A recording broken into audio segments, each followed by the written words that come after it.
Ubos ng lakas na napatili si Pamela nang padaos-dos na sila papunta sa dulo. Subalit napawi din ang kanyang takot dahil sa mahigpit na pagkakahawak ni Carlos sa kanyang kamay. Wala na siyang mahihiling pa sa ngayon habang magkasama silang dalawa. Ang bawat sandaling lumilipas ay may kalakip na matatamis na alaala. Ready for the next round? Pilyong niyakap siya ni Carlos mula sa likuran. Sinadya din itong dumikit sa hita niya. Hindi nakaiwas si Pamela. Lalong hindi niya napigil ang pagsilakbo ng kanyang damdamin. Tumaas ang kilay niyang humarap dito. Ano na naman ang gusto nitong magkaroon ng second round? Ang adventure sa zipline? O ang adventure sa 2 gabi nilang pinagsaluhan? Nakadama siya ng init sa hindi niya matukoy na bahagi ng kanyang katawan. Habang isa-isa ring bumabalik sa isip niya mga pangyayari sa unang gabi nilang pag-iisa. Ayaw mo na? Tanong nito muli. Isang pilyong ngiti ang kasunod niyon. Sinadyang pasadahan ng daliri ni Pamela ang bawat anggulo ng mukha ni Carlos, seducing him in the sweetest way. Pero huminto siya bigla sa ginagawa nang muling maramdaman ng mainit at matigas na bagay sa kanyang tiyan. Pagod na ako, bukas na lang ulit.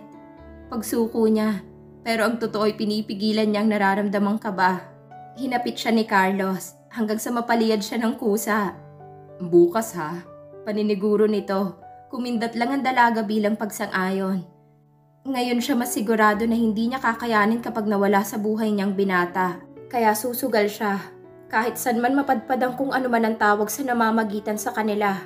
Mahal na mahal kita, Carlos. Napatitig sa kanya ang huli. Hindi niya maintindihan ang uri ng tingin nito sa kanya. Na para bang kaibigat para rito ang itutugon sa sinabi niya.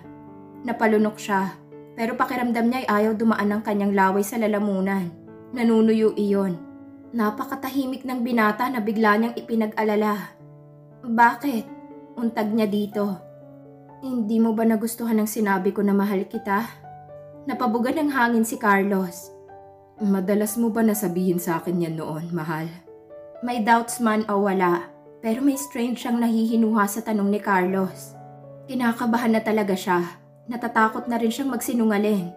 Pero wala siyang mapagpipilian. Oo naman. Mahal na mahal kita. Malumanay niyang sabi. Yun ang hindi kasama sa kanyang mga pagpapanggap. Inawakan ito ni Pamela sa palapulsuhan. Halika na nga. Hinila niya ito at iginiya pabalik ng bahay. Nadismaya man sa unang banda ay hindi niya yun ipinahalata. Hindi niya rin kailangang marinig ang mga katagang yun ngayon mula kay Carlos. Dahil sapat na ang makita, mahawakan, mahalikan at makapiling niyang binata. Na tanging dahilan ng kanyang pagngiti. Hindi ka man lang ba maghihintay ng sagot sa sinabi mo? Tanong ni Carlos.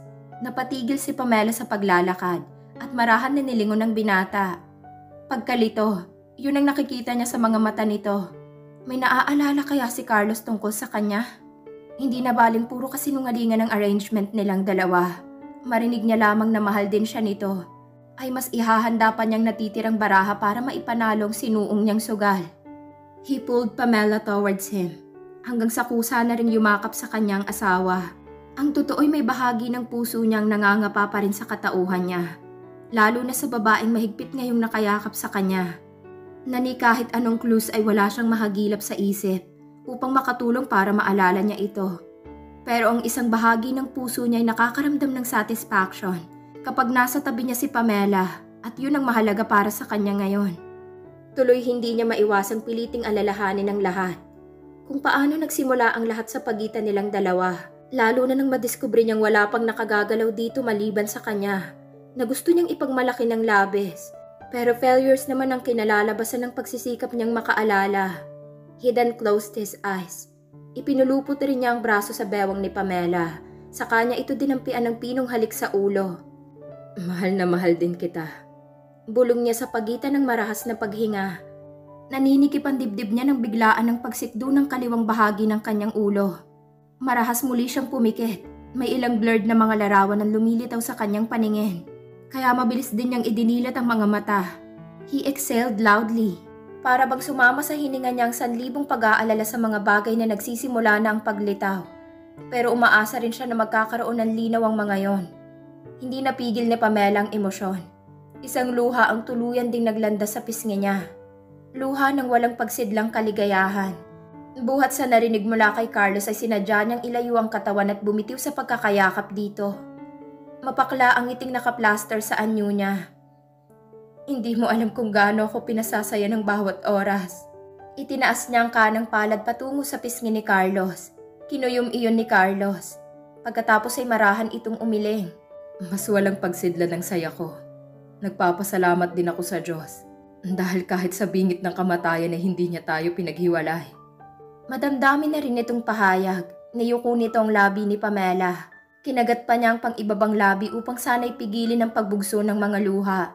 Sandaling huminto si Carlos sa aktong paghalik sa kanya. Idinikit nito sa noon nitong noo niya. Saka doon ginawaran ng pinong halik. Marahan itong hinawakan siya sa baba pagkatapos ay inangat iyon. Nagtagpo na naman ang mga mata nila. Nasa parte ni Pamela ay para bang bumubulusok sa utak niya ang pagkakonsensya. Pero napapalitan din yun kaagad ng pag-asa. Hindi masamang umasa siya na mamahalin din siya ng totoong pagmamahal ni Carlos. Marahas siyang napalunok. Nakita niya rin ang paggalaw ng Adam sa apple nito. Kasunod niyon ay ang pagyuko muli ni Carlos upang dampian siya ng halik. Doon ay damang-dama ni Pamela ang pagtatahip ng kanyang dibdib. 1 month later. Marahas na bumangon si Pamela sa kinahihigaan nang gisingin siya ng malakas na pag-ungol ni Carlos. Nakita niyang idinidiin nito ang sentido at nakabaluktot ang katawan. Nasa tabi niya ito ngunit nakatalikod sa kanya. May masakit ba sa'yo? Nag-aalalang lumuhod siya sa tagiliran ni Carlos. Tinulungan niya itong bumangon. Masakit. Impit nitong daing. Nag-angat ito ng ulo sa kanya. Nakita ko na naman yung imaheng nakita ko kahapon. Hindi yun ang unang pangyayaring nagigising siya buhat sa marahas na pag-ungol ni Carlos. Minsan pa'y hating gabi itong dinadalaw ng masamang panaginip. Pero wala itong nababanggit na eksaktong imahe mula sa mga naaalala nito. Anong imahe? Tao? Bagay? Babae? Sunod-sunod niyang dugtong na tanong dito. Kung may tao man na tumatakbo sa utak niya, ay walang iba kundi si Hilda. Paano kaya kung itong lumilitaw sa alaala ni Carlos? Napaisip siyang sana hindi. Sana huwag ngayon. At sana hindi na bumalik pa ang alaala nito. Umiling si Carlos. Bahagyang nabawasan ng pag-aalala niya ng sobra. Pero hindi siya ganoon kakumbinsido at kakampante. Hindi malinaw, pero parang babae. Pagkatapos, bigla kang umi-eksena. Niyuko nito ang paanan. Itinukod ang 2 siko sa magkabilang tuhod. Tama naman si Carlos. Biglaan na nga ang pag-eksena niya sa buhay nila ni Hilda. Pero hindi siya nanghihinayang dahil doon. Ang labis niyang ipinag-aalala. Ay kung baka mawala ang lahat kapag bumalik ang alaala nito. Pero hindi ba't handa naman siya sa kalalabasan? Gayunman, hindi niya pa rin makuhang hindi makaramdam ng guilt. Sino siya? Tanong nito nang mag-angat muli ng ulo. Nakaawang ang labi ni Pamela na magsasalita sana. Pero itinikom din niya agad ang bukas ng bibig nang walang mahanap na isasagot. Ikinuyom ni Carlos ang isang palad nang muling sumikdo ang ulo niya. The same image, the same scenario. Pumapasok bigla ang kanyang asawa nang hindi niya maunawaan kung bakit siya nito hinihila palayo mula sa kung sino man. Enough, Carlos. Huwag mong pilitin ang sarili mo na alalahanin ng mga bagay-bagay. Makinig ka sa payo ng doktor sa'yo. Mas makasasama sa'yo kapag pinilit mo. Isa pa sa ikinababahala niya ay noong minsan niya itong dalhin sa isang doktor sa Timog. Maaari raw na mapabilis ang paggaling nito dahil sa porsigido itong gumaling. Bakit ba parang takot ka na lang palagi kapag pinipilit kong makaalala? Naiiritang tanong nito pero agad ding binawi ang sinabi. I'm sorry. Hindi ko lang kasi mapigilan na hindi mainis sa kalagayan kong ito. He gasped. Kinabahan si Pamela sa tinuran ni Carlos. Umusog siya ng bahagya palayo dito mula sa pagkakatukod sa paanan nito. Dahil hindi lang kasi takot ang nararamdaman niya, kundi dahil baka ikamatay niya kapag mawala si Carlos sa kanya. Okay lang yon at hindi sa ganoon na natatakot ako. Pagkakaila niya. Inaalala ko lang ang kalagayan mo. Saka darating din naman ang panahon na kusa mong maaalala ang lahat. Kailan? Tumaas ang boses nito. Kailan ang panahon na yon? Tumayo ito. Tinungo ang pinto at sumandal doon. Gusto kong malaman ang lahat, Pamela. Ayoko na nakakulong sa pesteng amnesia na to. Na ultimo pinagmulan ko, hindi ko alam. Nilinga siya nito. Hindi nakaiwas sa paningin niya ang maputla nitong anyo, lalo na ang nagmamakaawa nitong tingin. Maging ikaw. Aniya, kalmado. Kahit ikaw hindi ko mahagilap sa isip ko. Hindi sapat na nararamdaman kong mahal mo ko. Dahil minsan hindi ko maabot yung bagay na nais kong maabot kapag kasama kita. Humakbang ito palapit sa kanya. Contentment. Alam ni Pamela na yun ang nais tukuyin ni Carlos. Hinawakan siya nito sa magkabilang balikat saka nagsalita. Gusto kong madama ang pagmamahal na isinisigaw ng isang bahagi ng puso ko. Pero ayaw sundin ang buong bahagi nito. Mahina nitong paliwanag. Sandaling huminto ito sa pagsasalita at tumingin sa kawalan. Waring may mali. Pakiramdam ko hindi tama. Naguguluhan ako. Maraming beses itong umiling. Tama na. Magpahinga ka na muna. Ginagap ni Pamela ang isang palad ni Carlos. Animoy nais nang sumabog ng kanyang dibdib sa labis na sikip niyon. Natatakot siyang gumising isang araw na wala na si Carlos sa tabi niya. Tumayo siya mula sa pagkakaupo sa dulo ng papag at tinungo ang pinto. Wari bang kay sikip ng silid na yon para sa kanilang dalawa. Nag-walk out siya dahil ang totoo ay mas gusto niya pang himatayin kaysa makarinig ng ibang sasabihin ni Carlos. Pamela, tawag nito sa kanya. Sandali siyang lumingon. Nang nakangiti, bagaman nahihirapan sa paghingay, pinili niyang ipakita dito na hindi siya naaapektuhan. Bakit? Mag-asawa ba talaga tayo? Hindi lang sa mga tinig ni Carlos nararamdaman ni Pamela ang pagdududa, kundi maging sa mga mata nito. Kung meron lang sana siyang maaaring ipigil sa mabilis na pagsikdo ng puso niya, ay ginawa na niya. Itinulos siya sa kinatatayuan. Maaga pang pagpahid niya sa pumatak na luha. Hindi niya kayang ipakita yun kay Carlos. Oo naman. Bakit mo naisipang itanong yan? Nanginginig siyang lumapit muli sa kinaroroonan ni Carlos upang i-comfort ito. Sa halip na sa kanya nito gawin ang bagay na yon. I'm sorry. Hinapit siya nito sa likuran at niyakap. Hindi ko dapat itinatanong yun sa'yo. Hinaplos siya nito sa ulo. Para bang nakita ko na kasi ang babaeng yun. Natameme si Pamela. Huminto ang pintig ng pulso niya.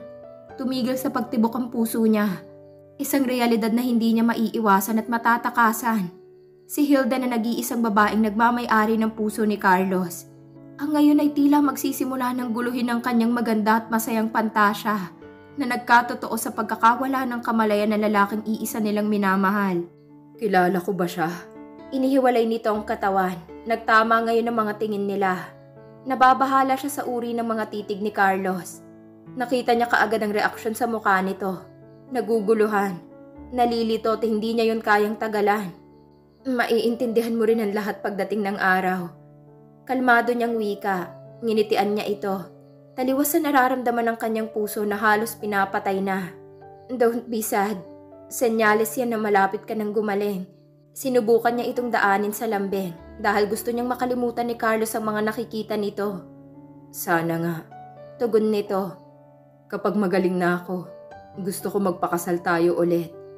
Gumuhit ang hindi kapani-paniwalang reaksyon sa anyo ni Pamela. Gusto niyang ma-excite dahil sa senseridad ng pagkakasabi niyo ng binata, maging ang seryosong mukha nito. Pero nanaigan libo-libong tanong sa isip niya at ayaw siyang dayain ng paningin sa siyang nakikita niya sa mga mata ni Carlos. Bakit? Kasal na rin naman tayo. Kunway nagtataka niyang tanong. Ngumiti ng matamis ang binata. That would be a secret. Magpoprotesta pa sana si Pamela nang kabigin siya ni Carlos. Nope, wag na makulit. Wika nito saka siya pinangko. Daily routine na ni Pamela ang gumising ng maaga. Ang kaibahan lamang sa sitwasyon niya ngayon ay si Carlos ang nabubungaran niya sa bawat umagang idinidilat niya ang mga mata. Napangiti siya sa kanilang ayos. Nakapatong ang kamay nito sa kanyang tiyan at nakauna naman siya sa braso ng binata. Maingat siyang bumangon at bumaba sa papag. Sigurado siyang gising na rin ang buong pamilya dahil sa trabaho ng mga ito sa bukid. Pagkatapos kumuta ng natutulog pa ring binata ay lumabas na siya at tinungong maliit na komedor. Magandang umaga. Magalang na bati niya kay Nana Mila nang maabutan niya ito sa harap ng kalan. Ngumiti naman ng huli. Ang aga mo namang nagising. Sanay na po ako. Nakangiti niyang sinilip ang pinagkakaabalahan ng may edad na babae. Nakasalang ang matabang tinuhog na tilapia sa apoy. Tinulungan na rin niya itong ihanda ang mga kubyertos at pinggan. May nilagang hinog na saging, hiniwang hinog na mangga, keso, ilang binigkis na suman at sinangag. Napatakip si Pamela sa ilong at tila bumaliktad ang kanyang sikmura nang maamoy ang pritong tuyo. Napatakbo siya sa lababong yari sa kawayan at doon nagduduwal. Tubig. Si Carlos ang nag-abot sa kanya ng isang basong tubig. Mabilis siyang nagmumog saka bumaling dito. Iba ang kabang lumukob sa kanya at kung hindi siya nagkakamali isang buwan na rin siyang hindi dinatnan ng buwanang dalaw. Anong nangyari? Inakay siya nito patungo sa silya. Nag-aalinlangan siyang sabihin ang kutob niya. Hindi ko rin alam. Bigla na lang nag-iba ang timpla ng sikmura ko dahil sa amoy ng piniprito ni Nana. Humarap sa kanya ang babae at ngumiti. Baka nagdadalang tao ka na, komento ni Nana Mila. Isa yan sa mga senyales ng babaeng buntis. Samahan kita sa klinika at hindi na muna ako pupunta ng bukid. Suhestyon nito. Naku po, huwag na muna. Tanggi niya na mabilis ding kinontra ni Carlos. No, mahal. Magandang ideya yung kay Nana Mila. Sasama na rin po ako sa inyo. Excited nitong wika. Hindi mawari ni Pamela kung matutuwa o malulungkot sa sinapit. Tsak niyang may tao sa kanyang sinapupunan. Kahit pa man hindi siya magpapa-check up. Nalungkot siya sa isiping isang buwan na pala silang magkasama ni Carlos. Isang buwan din na malayo sila sa kanilang pamilya. Pero kailangan niyang harapin ang totoong kalagayan.